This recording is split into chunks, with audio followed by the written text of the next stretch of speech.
Это уникальное изображение удивительного существа. На дракона оно не похоже, скорее это волк или кабан.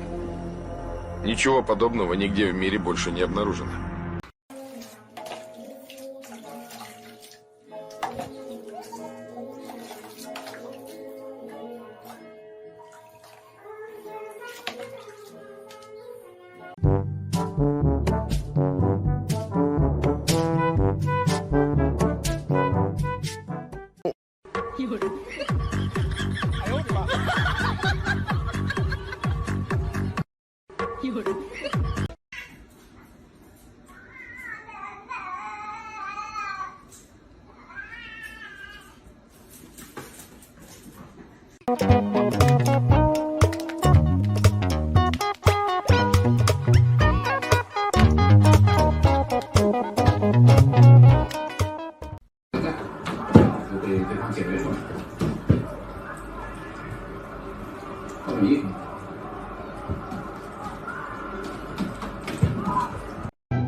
Drugs. No, we're okay. Drugs. This is awkward. No, thank you. Drugs. Who invited?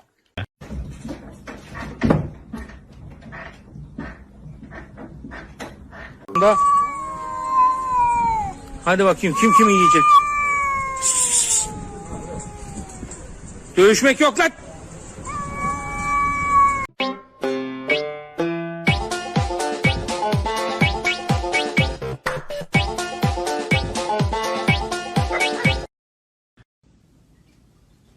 What are you doing?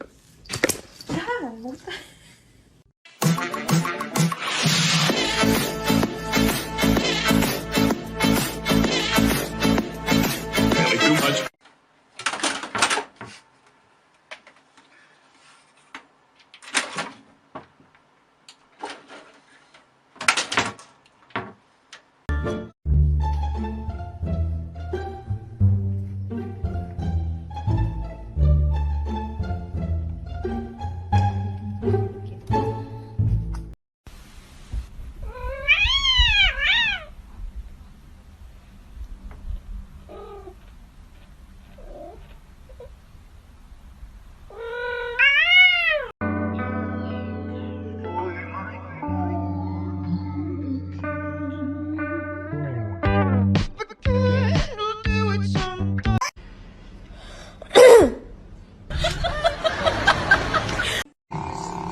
There goes the crackhead that I see each morning.